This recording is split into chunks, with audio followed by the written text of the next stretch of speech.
Introdução à Divina Vontade. Lição 57.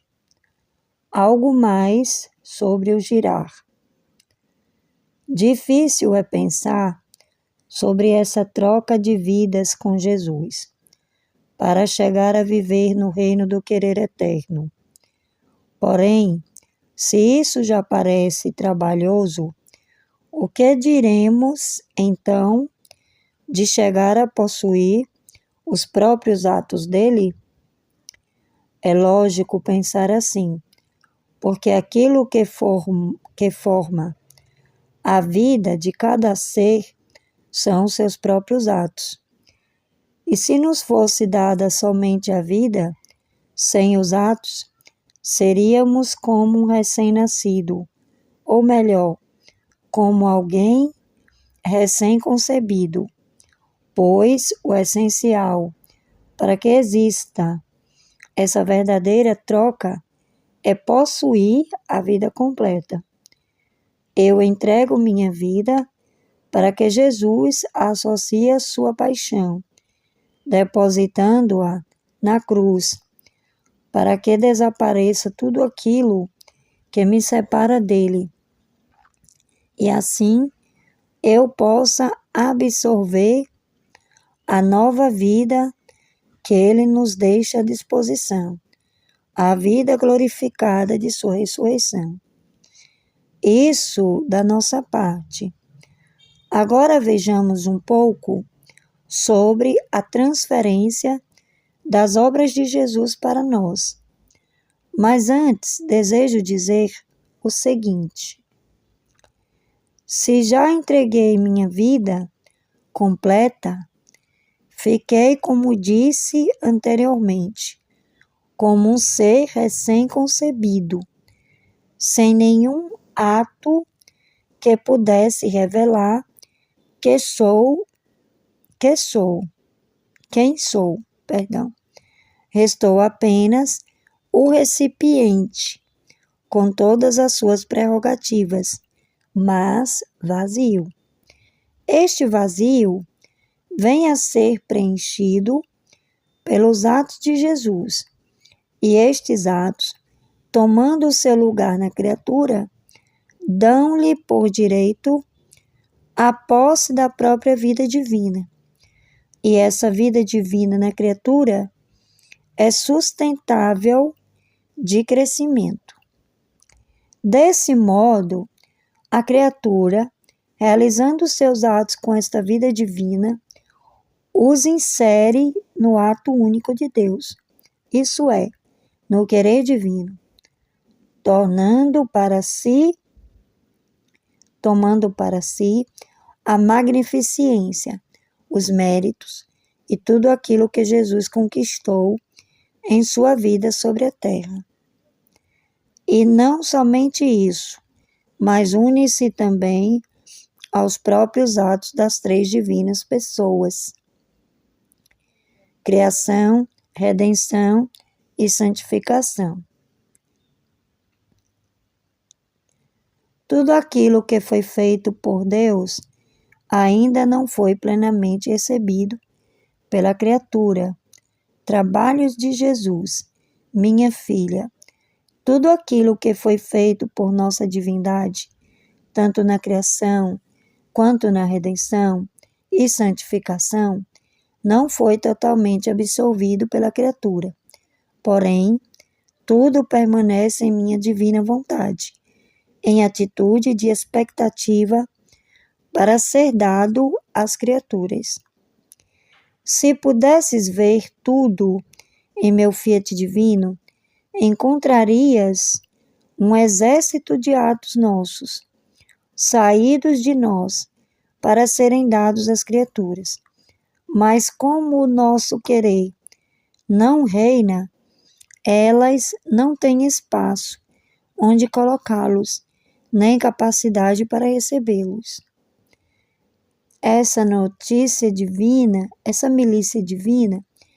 espera 20 séculos colocar-se em exercício para levar às criaturas os dons as vestes, as alegrias, as armas divinas, que cada ato nosso possui, formando com elas um único exército divino, uma milícia celestial.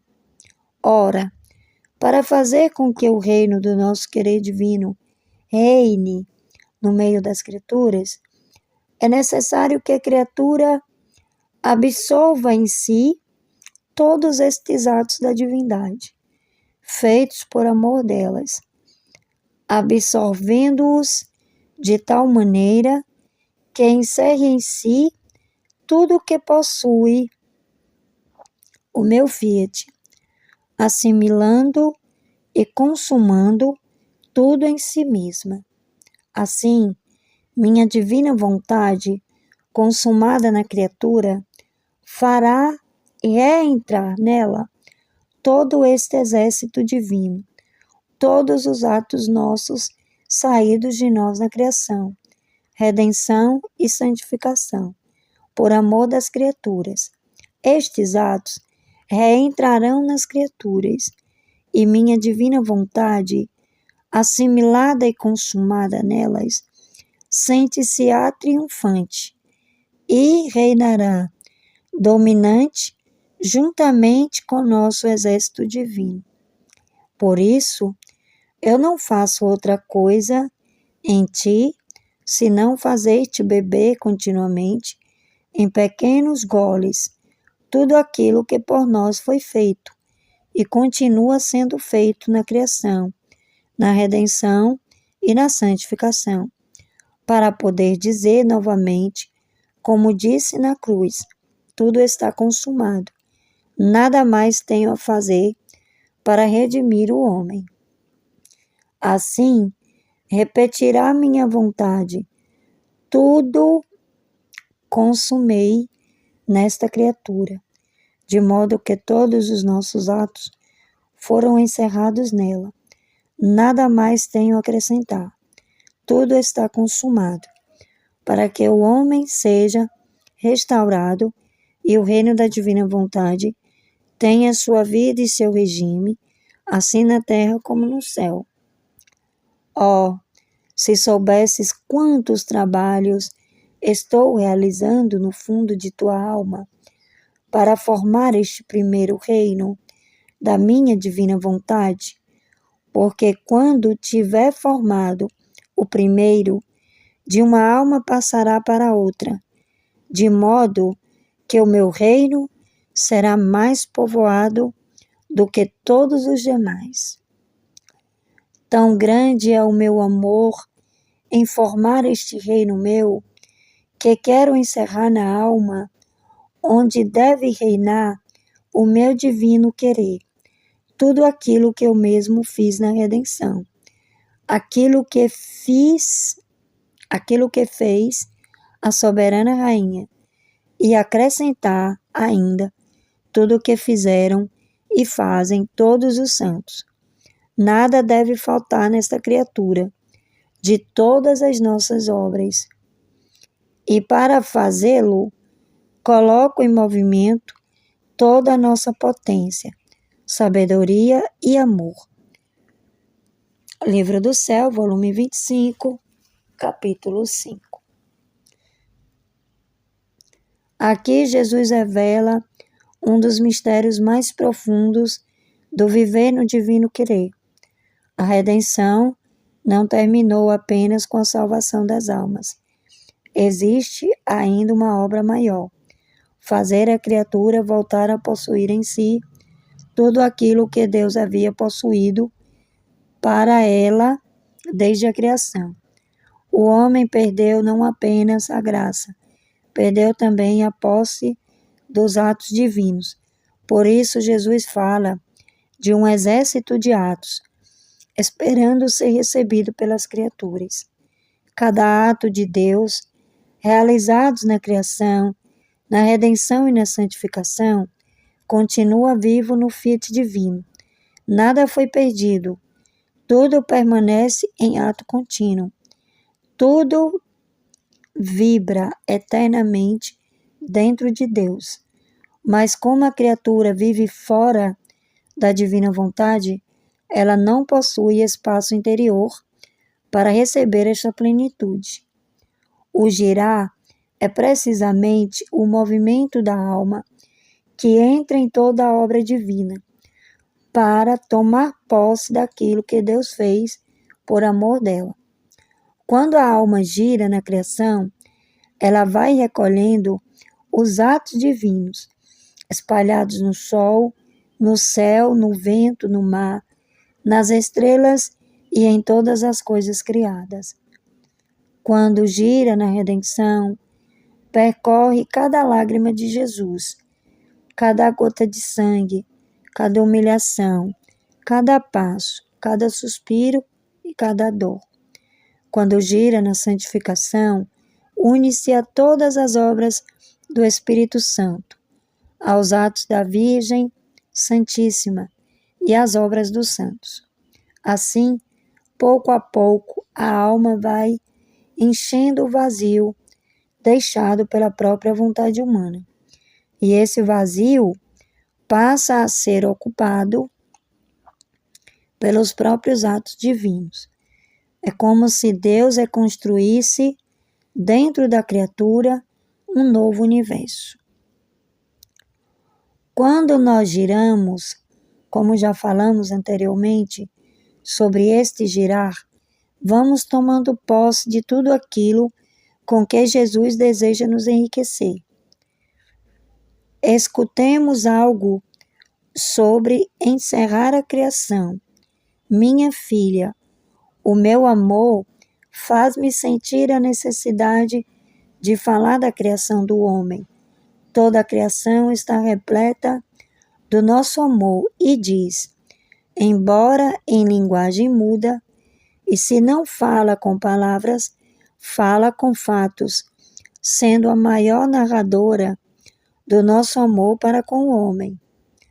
Quando o nosso amor foi espalhado em tudo, de modo que o homem não encontrasse sequer um ponto onde nosso amor não o cobrisse e corresse ao seu encontro, e mais do que o sol o ferisse continuamente, então, quando tudo estava completo na criação, criamos o homem.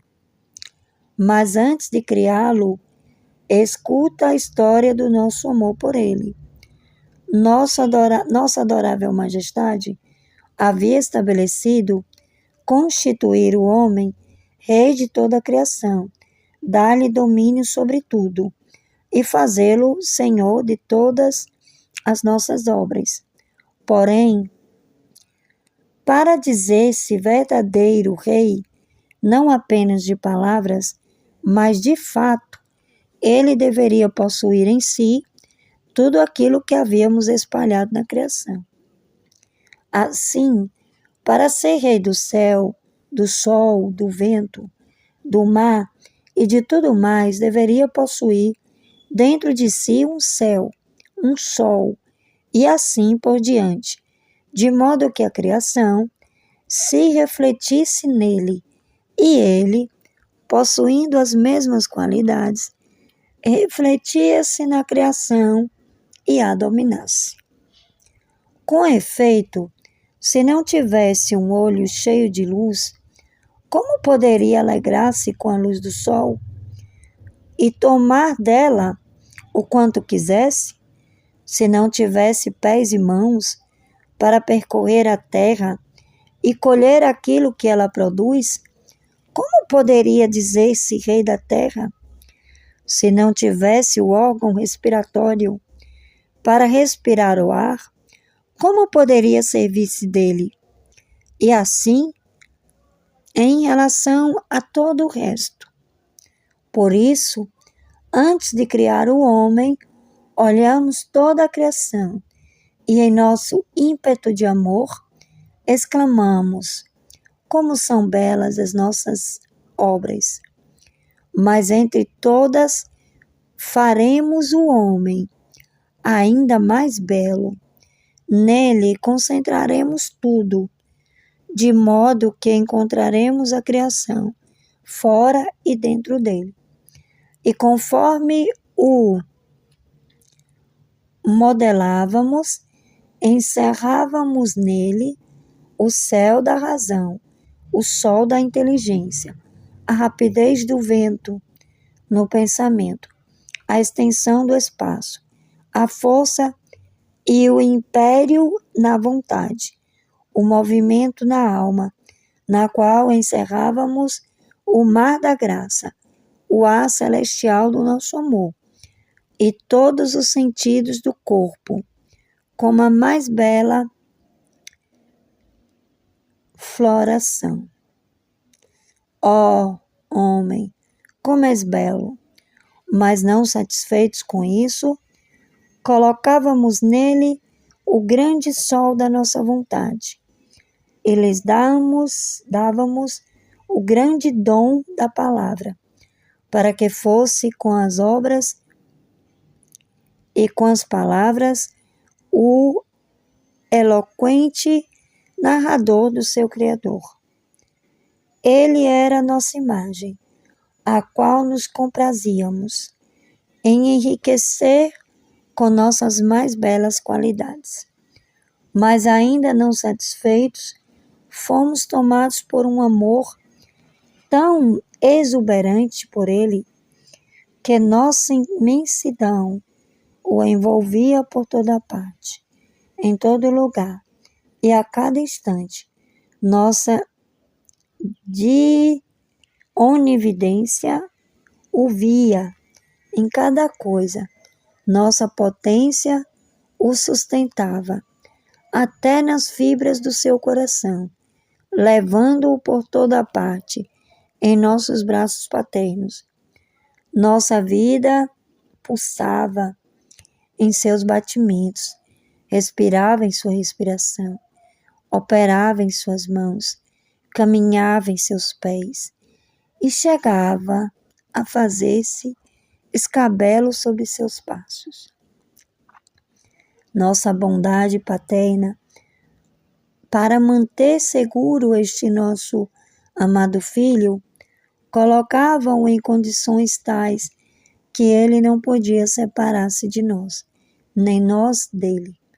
O que mais poderíamos fazer que não fizemos? Eis porque o amamos tanto, porque muito nos custou. Derramávamos por ele nosso amor, nossa potência, nossa vontade, e colocávamos em ação nossa infinita sabedoria. E não queríamos outra coisa, senão que nos amasse, e que livremente vivesse em tudo na nossa vontade, reconhecendo quanto o amamos, e fizemos por ele. Estas são as nossas pretensões amorosas. Quem, sendo cruel, poderia negá-las? Mas ai de mim, infelizmente, há quem as negue e forme notas dolorosas em nosso amor. Por isso, se atenta, e que o teu voo em nossa vontade seja contínuo. Que revelação imensa existe aqui. Deus criou o homem como um pequeno universo vivo. Tudo aquilo que existe na criação possui um reflexo dentro da alma humana. O céu exterior recorda a vastidão da razão criada por Deus. O sol recorda a inteligência iluminada pela verdade divina. O vento simboliza a rapidez do pensamento. O mar representa a profundidade da graça. As flores recordam os sentidos e as virtudes. E, acima de tudo, Deus colocou no homem o sol do seu próprio querer. Por isso o homem foi criado rei.